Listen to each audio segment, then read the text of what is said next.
Kuna vitu kuhusu biashara hakuna atakayekwambia, lakini mimi leo nitakwambia. Nakwambia leo vitu vitatu ambavyo hakuna mtu atakayekwambia kuhusu biashara. Kitu cha kwanza cha muhimu ambacho unatakiwa kujua, kuna wale watu ambao wanasema mimi natamani niache kazi nifanye biashara.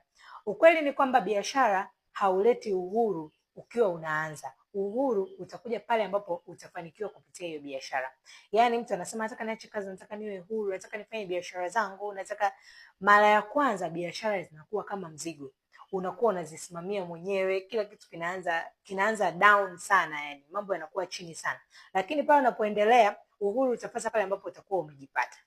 Kitu cha pili ambacho hakuna atakayekwambia kuhusu biashara, utakapokuwa unaanza biashara utapoteza pesa nyingi sana, na huo ni ukweli ambao haukimbiliki.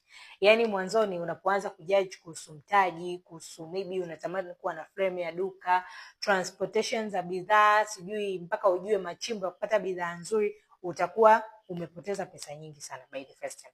Lakini baadaye sasa ndio pesa yako utakuja kuiona imerudi.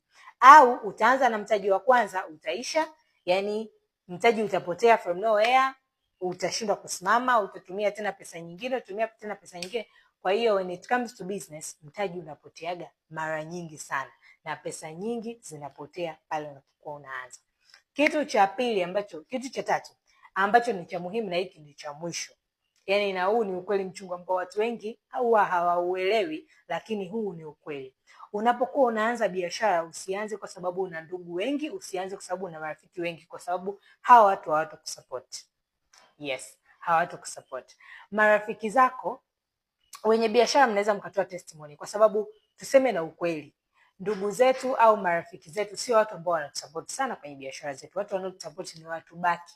Kwa hiyo usianze kufanya kitu ukisema kwamba nina ndugu wengi na watu wengi watanisupport, watanunua, haiendi hivyo. Kwa akaunti yangu ya Biashara Smart, mimi nitaendelea kukufundisha tips nzuri za biashara zitakusaidia wewe kufanikiwa. Bye.